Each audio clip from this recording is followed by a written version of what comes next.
حضور پچھلے دنوں واٹس ایپ پہ ایک میں لنک دیکھ رہا تھا جس میں حضرت خلیفۃ مسیح رابع کے خطبات میں سے ایک لنک تھا جس میں وہ فرما رہے تھے کہ پاکستان کے قانون میں اتنی ترمیمیں بن جائیں گی کہ ان کو پاکستان کا آئین ختم کرنا پڑے گا، جس کی وجہ سے جو نان مسلم ہیں، جیسے ہم ایک نان مسلم کہتے ہیں، وہ ہمیں مسلمان الٹیمیٹلی آئین کو ختم کرنا پڑے گا تو انسانیت قائم ہوگی وہاں، نہیں تو پھر جانور ہی رہیں گے جو ہو رہے ہیں آج کل۔ تو کیا آپ سمجھتے ہیں کہ مرکز پھر واپس پاکستان جائے گا؟ مرکز پاکستان جائے یا نہ جائے، آئین بہرحال بدلے گا۔ یہ ہے کہ احمدیوں کو وہاں کم سے کم سانس لینے کی آزادی ہوگی۔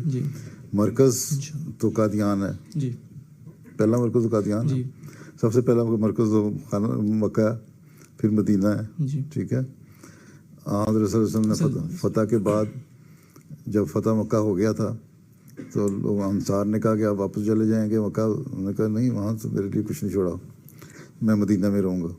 مرکز مدینہ قائم رہا۔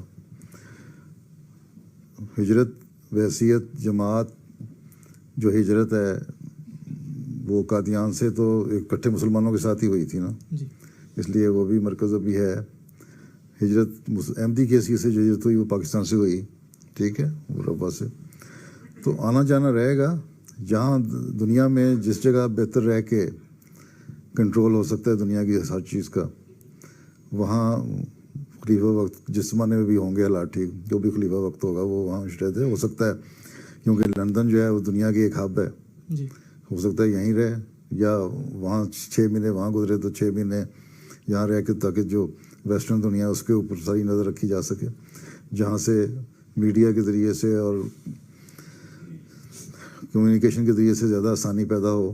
اب پتہ نہیں جب اگر جنگ ہوتی ہے 3rd ورلڈ وار تو اس کے بعد ان کے پاس بھی یہ سسٹم رہتے ہیں کہ نہیں رہتے، کہ افریقہ ہی پھر ڈیولپ ہو جاتا ہے، ہو سکتا ہے وہاں چلا جائے مرکز، کیا پتہ، لیکن آنا جانا رہے گا، ٹھیک، جس طرح مکے میں آنا جانا رہا تھا۔ السلام علیکم۔